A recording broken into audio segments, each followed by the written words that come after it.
Bubay, kanina gusto ko lang hiningin yung number mo eh. Ngayon, gusto kitang iuwi eh. Ay, naku naman. Ay, sobra yan. Mama ka na. Naku.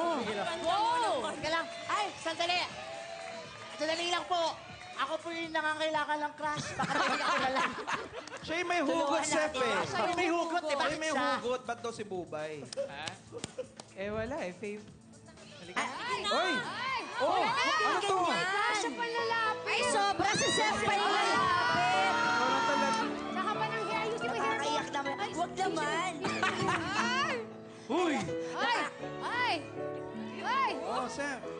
Ikaw, sumusobra ka pa kanina na kita hinihintay. Ay, sobra yun. Pasensya ka na, Seth, pero hindi ako kalad ka rin. Ay! Pabebe pa siya, oh! Haba ng hair. Hindi ba? Napakan. Hindi ka kalat ka rin? Hindi. Huwag ka mag-alala, alagaan kita. Ay! Yan na! Sige, Alis na ba kami? sandali kami. Sandali lang. Ay, go. Ay, kailangan ko lang talaga. May hugot pa rin. Sa sobrang kailangan mo, ang higpit ka na Isisingit pa rin ang Oh, sarili. thank you very much, Sep. Miss